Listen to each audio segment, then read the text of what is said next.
महाराज। नमस्ते विद्यार्थी मित्रों। हमने मत बाँटो इंसान को, जो विनय महाजन का काव्य है, उसका काव्यगान किया और भावार्थ भी देखा। अब हम अभ्यास करेंगे। प्रश्न 1, प्रश्नों के उत्तर दीजिए। 1, इंसान को बांटने का क्या अर्थ है? मित्रों, इंसान को बांटने का यही अर्थ है कि सभी मनुष्यों को समान दृष्टि से न देखना। हम जानते हैं कि आज ऊंच नीच, जाति पाति, काला गोरा आदि भेद कर लोगों में अलगाव की भावना पैदा हमने कर दी है। सभी मनुष्यों के रक्त में, खून में एक जैसी ही लालिमा, यानी कि खून एक जैसा ही लाल रंग का होता है तथा उनमें एक जैसी ही भावनाएं होती हैं। उन्हें अनदेखा कर केवल बाहरी स्वरूप पर ही ध्यान दिया जाता है। इस प्रकार इंसान का बंटवारा किया गया है। लोगों ने भगवान को किस प्रकार बांट लिया है? तो कुछ लोगों के भगवान मंदिर में, तो कुछ लोगों के भगवान मस्जिद में रहते हैं। कुछ लोगों ने अपने भगवान के लिए गिरजाघर बनाए हैं। एक ही भगवान को लोगों ने अलग अलग ढंग से देखा है। वे उनकी अलग अलग तरीकों से पूजा करते हैं। इस तरह लोगों ने भगवान को बांट लिया है।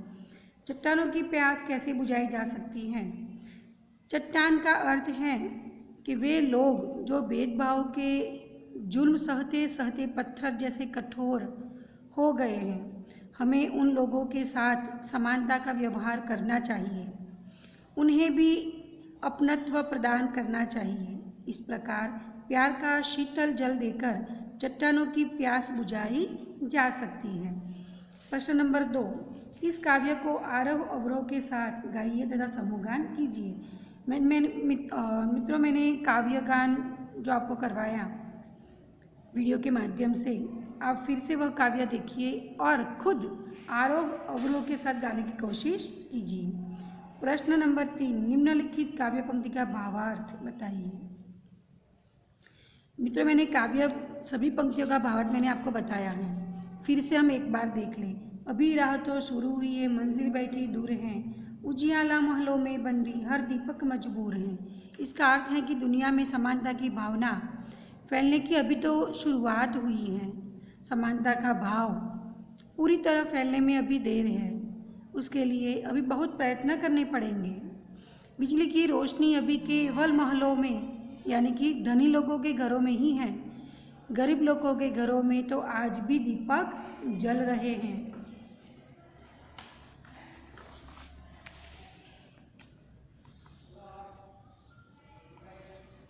स्वाध्याय प्रश्न नंबर 1, कविता के अनुसार अब तक किन किन चीज़ों का बंटवारा हो चुका है? तो कविता के अनुसार अब तक मंदिर, मस्जिद और गिरजाघर आदि के रूप में भगवान का बंटवारा हो चुका है। इसी तरह भिन्न भिन्न देशों के रूप में धरती और सागर भी बांट लिए गए हैं। किसकी मुस्कान को कोई रोंद नहीं पाएगा। सर्वत्र समानता का भाव फैलने पर लोगों में परस्पर अपनत्व की खुशी होगी। तब कोई किसी पर जुल्म कर उसकी मुस्कान को रोंद नहीं पाएगा, अर्थात उन्हें नष्ट नहीं कर सकेगा। हरी भरी धरती को कौन सी परिस्थितियां रेगिस्तान में बदल सकती हैं? मित्रों, वर्षा के लगातार अभाव और भूकंप के तेज झटके धरती की हरियाली नष्ट कर सकते हैं, परंतु प्रकृति के ये रौद्र रूप हरी भरी धरती को रेगिस्तान में बदल सकते हैं। उजाले को बंदी बनाने का क्या अर्थ है? उजाले को बंदी बनाने का अर्थ है कि उसे अपने अधिकार में रखना। इसीलिए बिजली की रोशनी अभी धनवानों के घरों में ही दिखाई देती है। गरीब लोगों के घरों में आज भी दिया जल रहा है। यह कविता हमें क्या संदेश देती है? तो यह कविता विश्व के लोगों को सभी तरह के भेदभाव भूलकर मेल मिलाप से रहने की सीख देती है। इस प्रकार यह हमें विश्व बंधुत्व का संदेश देती है। निम्नलिखित शब्दों को शब्दकोश के क्रम में लिखिए। मित्रों, यहाँ जो शब्द दिए गए हैं उन्हें हमें शब्दकोश के क्रम में रखना है। पहला शब्द होगा आंगन, दूसरा शब्द है इंसान, फिर लिखना है उदास, उसके बाद ऊपर, फिर लिखना है गिरजाधर, उसके बाद घाटी, उसके बाद शब्द होगा चट्टान, फिर लिखना है प्यासी, उसके बाद शब्द आएगा बंदी, फिर होगा मंजिल, इसके बाद शब्द होगा मुस्कान, इसके बाद लिखना है रेगिस्तान, फिर होगा वीतान और अंत में लिखना है सागर। इस प्रकार हमें शब्दकोश के क्रम में शब्दों को लिखना है। आज के इस आधुनिक परिवेश में संयुक्त परिवारों की जगह एकल परिवारों ने ले ली है। एकल परिवार के पक्ष विपक्ष पर कक्षा में चर्चा कीजिए। मित्रों, इस विषय में आपको यहाँ चर्चा करनी है कि आप लोग इस विषय पर क्या समझते हैं। कुछ मित्र बैठकर आप चर्चा कर सकते हैं। यहाँ कुछ मित्र आपस में चर्चा कर रहे हैं। गुरुजी छात्रों से पूछ रहे हैं कि आज संयुक्त परिवारों में एकल परिवार की हवा चल रही है, आप लोग क्या सोचते हैं। तो सुभाष बता रहा है कि गुरुजी, समय के अनुसार परिवर्तन होते हैं, वे अच्छे ही होते हैं। आज संयुक्त परिवार जो हैं वह बूढ़े व्यक्ति की तरह बूढ़े और अनुपयोगी हो गए हैं। प्रशांत क्या कहता है?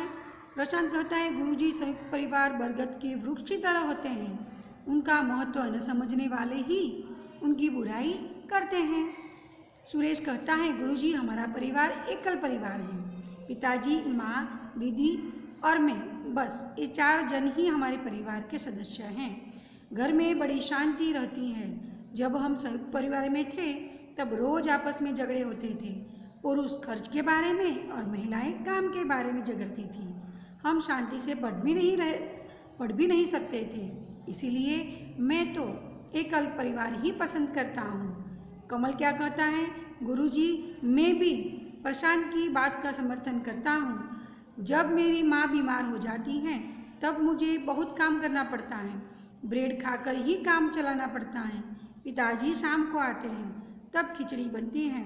यदि संयुक्त परिवार होता तो दादी या चाची के हाथ का खाना हमें मिल सकता था। सुरेश कहता है, गुरुजी, एकल परिवार में बच्चे बिगड़ जाते हैं। हमारे पड़ोस का एक लड़का जो है वह माँ बाप के न रहने पर इंटरनेट पर वह सब कुछ देखता है जो उसे नहीं देखना चाहिए। बच्चों के चरित्र को बिगाड़ने में एकल परिवार सबसे बड़ा जिम्मेदार होता है। राजेश, गुरुजी, हमारे पड़ोस में संयुक्त परिवार है।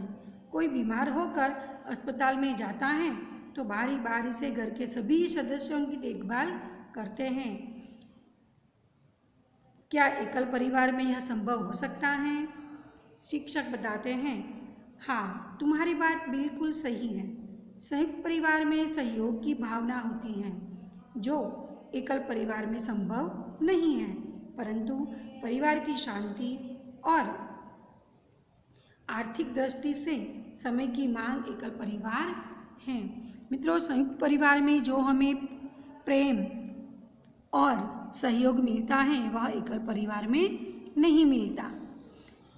प्रश्न 4, अपूर्ण काव्य पंक्ति को पूर्ण कीजिए। रात होने पर मैं निकलता, सबको देता हूँ शीतलता। हमें आगे इस काव्य पंक्ति को बढ़ाना है। आप अपनी कल्पना शक्ति से इसका निर्माण कर सकते हैं। मुझे देख सबके दिल बहलते, बच्चे मुझे पाने को मचलते, सब कहते हैं मुझको मामा, हर बालक का है मेरा भांजा, ये तो मैं तारों का राजा। इस प्रकार आपको काव्य पंक्ति लिखनी है। आप दूसरी तरीके से भी लिख सकते हैं। रात होने पर मैं निकलता, सबको देता हूँ शीतलता, कभी हूँ पतला कभी हूँ मोटा, कभी गेंद जैसा हूँ, मेरी कोई बहन नहीं पर बच्चों का मामा हूँ। इस प्रकार भी आप यहाँ काव्य पंक्ति पूर्ण कर सकते हैं। पूरा स्वाध्याय अभ्यास आप अच्छी तरह से अपनी कॉपी में कर लीजिए। जय महाराज।